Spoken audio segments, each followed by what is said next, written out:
Kemudian adalah berikutnya yang menyangkut dengan pada persoalan juga. Hal tersebut akan disampaikan di Abu Pulau Gading nyawa menau dua dan dua habah lagi lemu yang kagurut nyawa tasawuf yang lebih tidak lewat kan telah mendatang lah ya bentuk pakalong tidak lewat lagi nyawa yang kagak tahu lewat lain kan dah baca suka urut lisan.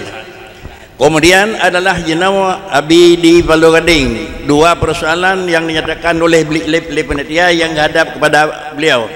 Pertama, kenyataan zaman sekarang banyak terjadi dalam sebuah keluarga bahawa yang mencari rezeki dan punya penghasilan adalah isteri, guru promo, sedangkan adalah suami sama sekali tidak punya penghasilan, kalaupun ada cuma bersyut. Kemudian usaha secara umum adalah hasil daripada tangan sira suami, sira isteri, sedangkan suami hana usaha. Ahujung, apakah hukumnya hal ini terhadap suami? Deca hana minta rezeki. Dua, gugurkah kewajiban nafkah terhadap adalah suami? Tiga, bagaimana harta menor ini adalah seharkat kalau mereka bercerai hidup atau bercerai mati? Tentu hal-hal tersebut bagaimana kira-kira hak pasah bagi isteri nya mungkin awal benar kali nak kapur lebih. Inilah wadah untuk Abi. Ingat yang bawa wadah nanya hampir menjelang 11:30. Abi di Pulau Gading mohon memberi penjelasan. Assalamualaikum warahmatullahi wabarakatuh.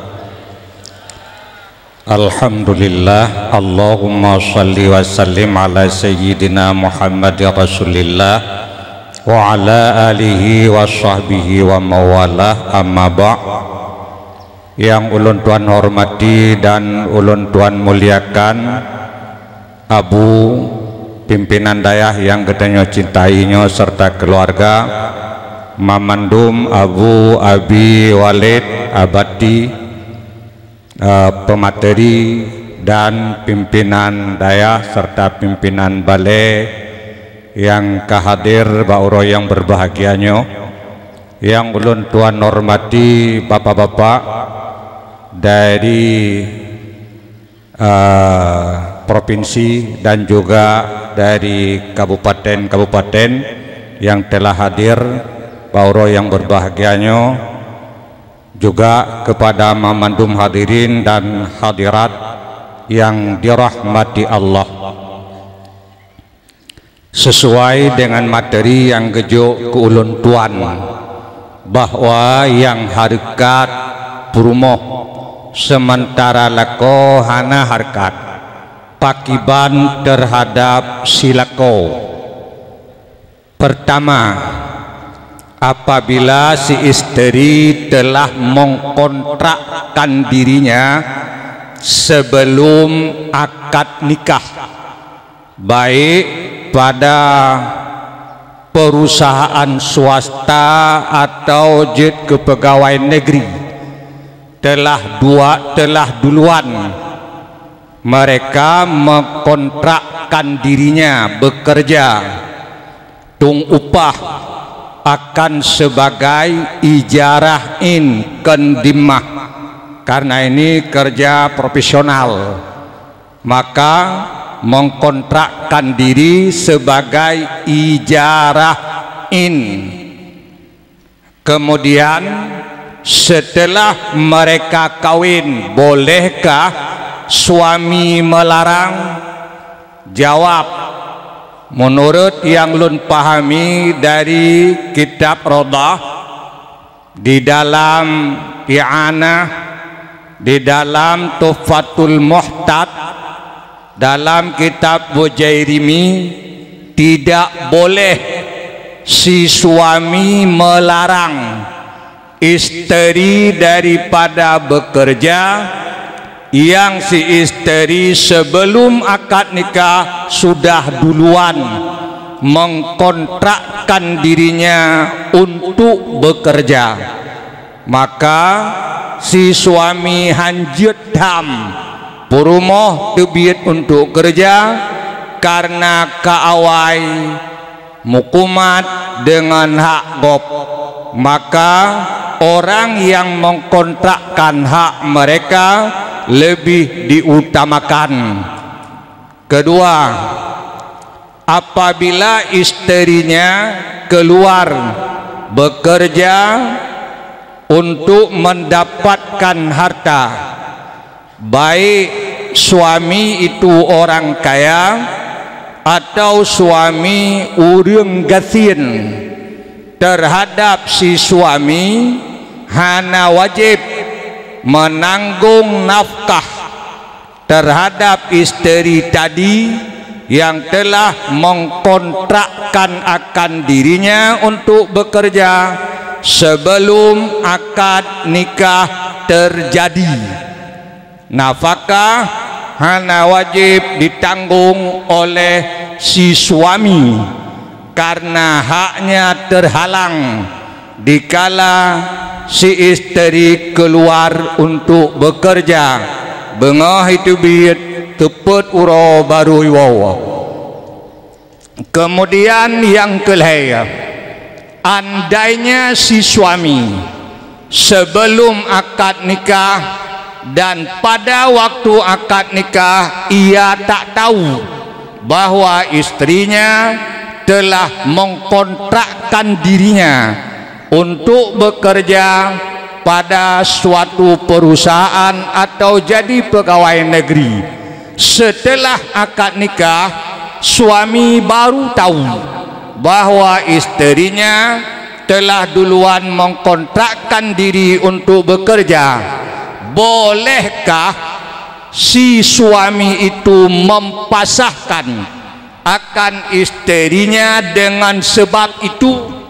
Dengan sebab istri telah mengkontrakkan dirinya sebelum akad nikah, yang oleh suami yo golom akad nikah dan bak wate nu pegon akad golom itu puha istri lakenyan le akad nikah baru itu puha. Sabitkah hak pasah lun pahami yang metulis dalam tufah, juga yang metulis di dalam kitab Bujairimi, yang mu'tamad tidak sabit hak pasah terhadap si suami, tak boleh mempasahkan akan istrinya gara-gara kontrak tersebut yang ia tak tahu sebelum akad nikah. Kemudian apabila si istri hendak bekerja, hendak mengkontrakkan dirinya setelah akad nikah terjadi, padahal si suami itu kaya, sanggup ia membiayai menafkahkan akan istrinya, bolehkah si suami melarangnya? Jawab, suami yang kaya itu boleh melarang akan istri untuk keluar bekerja, untuk mengkontrakkan dirinya bekerja.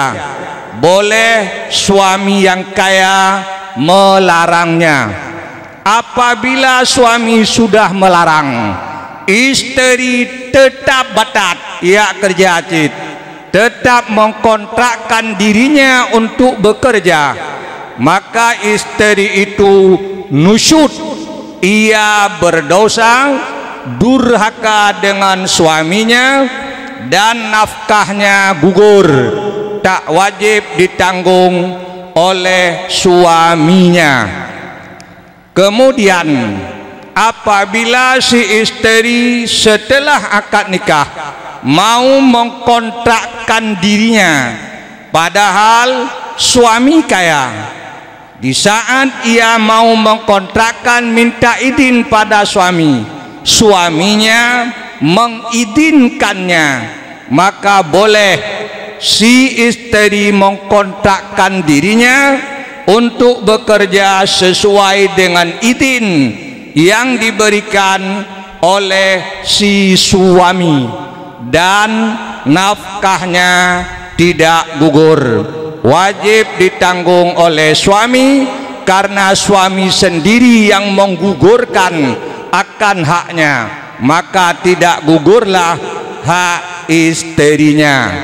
Kemudian apabila si suami itu papa gathien meteng paneng, istri setelah akad nikah mau mengkontrakkan dirinya, mau bekerja, padahal si suami gathien han ibi napakah, menyo istri tak mengkontrakkan dirinya, ia tidak ada nafkah untuknya, maka boleh atas si istri itu untuk bekerja, keluar rumah, mengkontrakkan dirinya pada perusahaan atau lainnya, andai pun si suami melarangnya, istri boleh mengkontrakkan dirinya bekerja mencari nafkah karena suami tak sanggup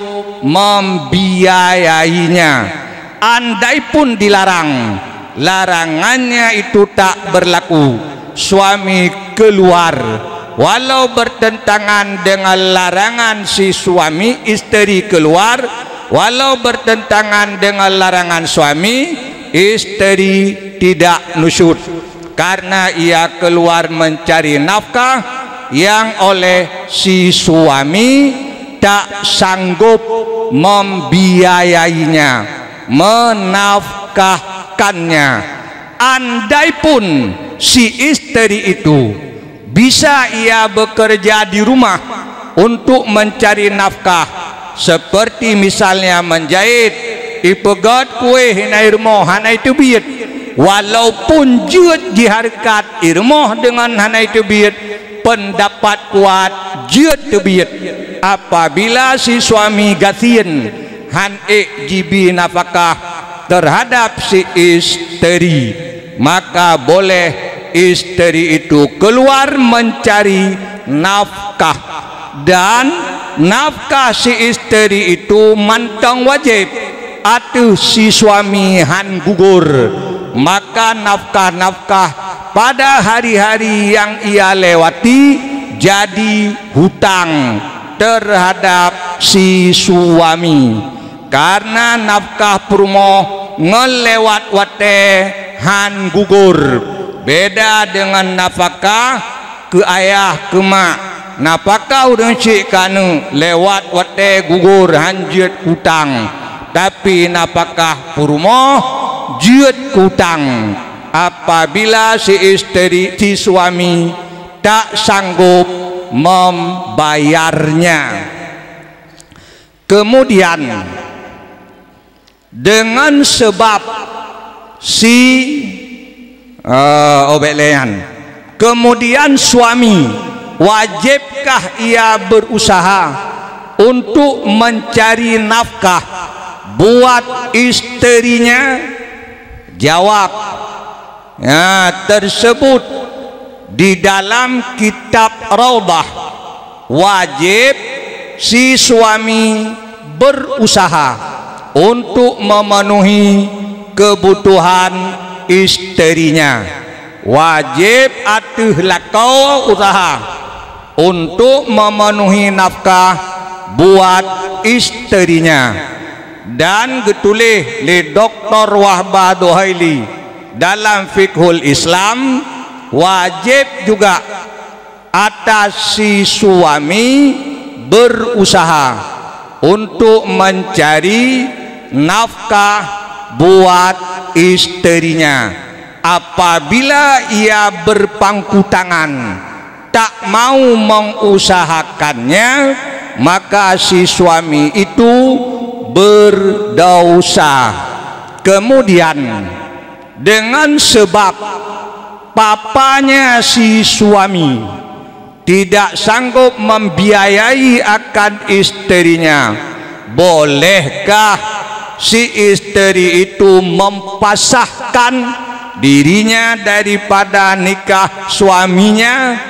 Jawab, di dalam banyak kitab disebutkan boleh istri itu mempasahkan dirinya, tapi dengan syarat ia melapor kepada pengadilan, kepada hakim dengan menyatakan keberatannya. Ia boleh mempasahkan diri untuk nafkah ke depan, bukan karena nafkah waktu yang telah lewat yang sudah jadi hutang, tapi nafkah yang lagi akan datang apabila benar si suami itu tak mampu untuk membayarnya, maka si istri melapor kepada hakim. Bila telah jadi pegangan buat hakim memang benar suaminya tak mampu, barulah dipasahkan oleh hakim atau diizinkan istri untuk melafadzkan akal lafaz pasah karena sebab papanya si suami. Kemudian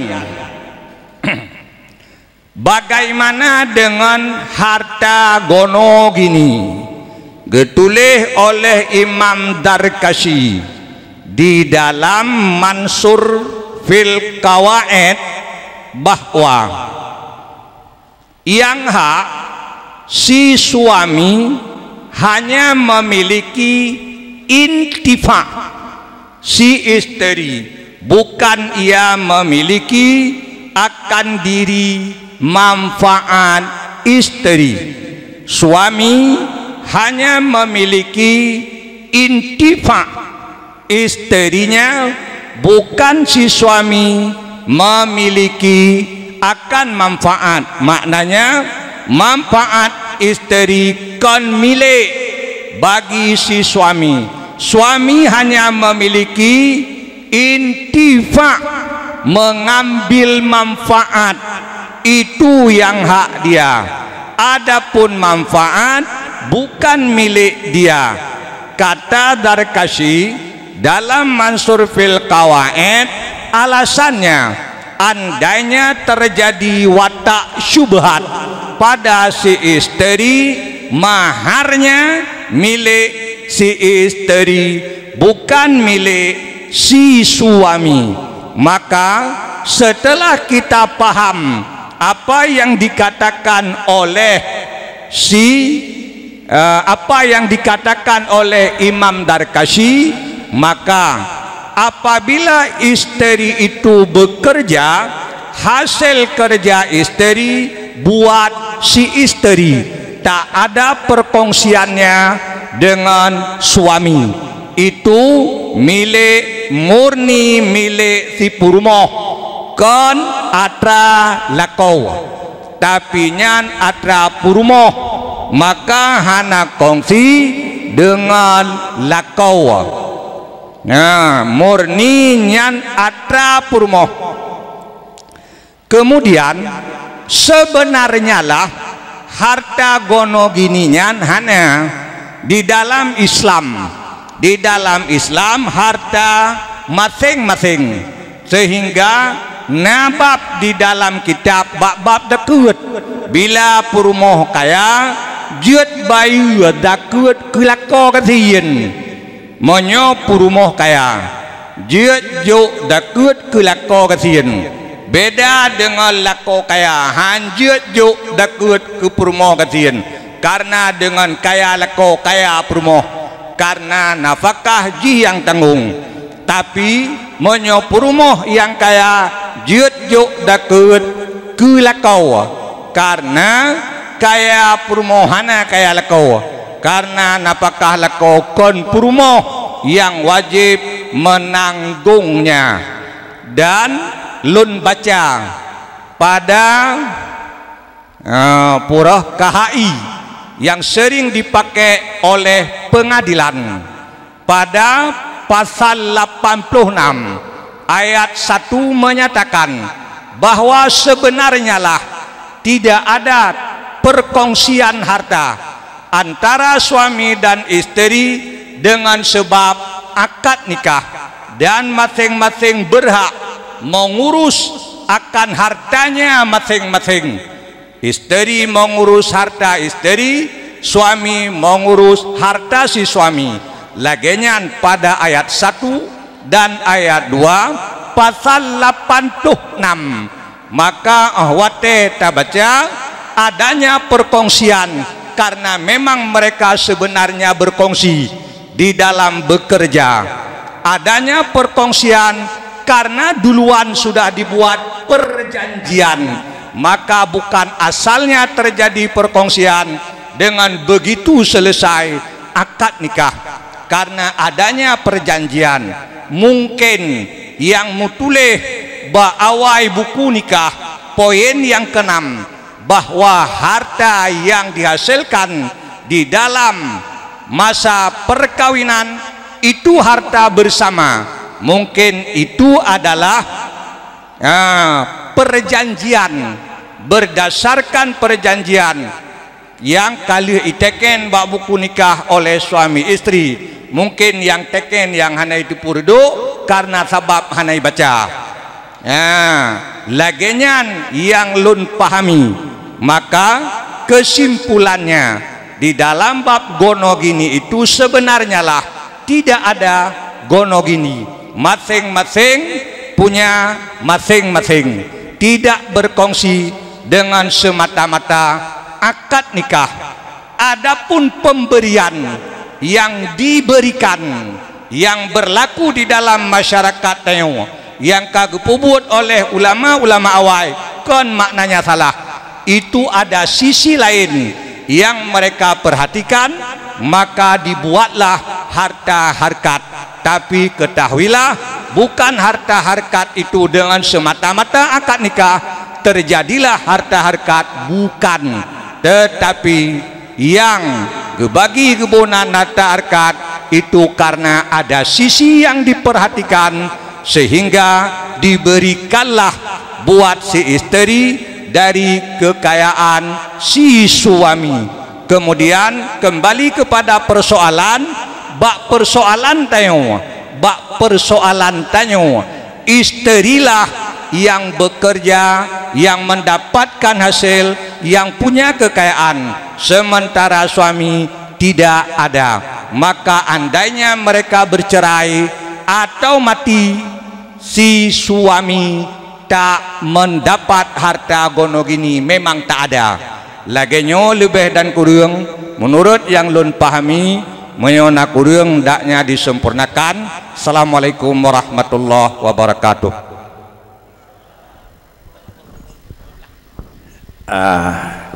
Bagaimanapun adalah wadai yang terbaik kena kas dengan 12 habis karena seharusnya menong mulai poh 8 tapi mulai dengan 3 រឿងjadi bauram yisu maka menyatu dengan 12 poh 12 habis ni karena kayisu bauram wadai dengan karenanya masang wadai katanya adalah wadai yang kurang bauram idayo kena untuk menutupi pada wujud. Hati-hati dengan penjelasan Abi di Paluh Gading, yaitu tak takut semakin lari terima pilih ka takut berak lulung pasahnya. Hati-hati baik oleh terima ternyata. Karena Aceh Utara merupakan salah satu daerah kabupaten yang paling leceh terima pilih ka. Katanya pengakuan Mahkamah Syariah. Jadi apabila kata depukan dulu, nyo kita nyonya gam baik lebih menyebarkan baik, nyo beri benar bima baca baik jadi diterima hakim. Ini adalah persoalan kenyataan. Kemudian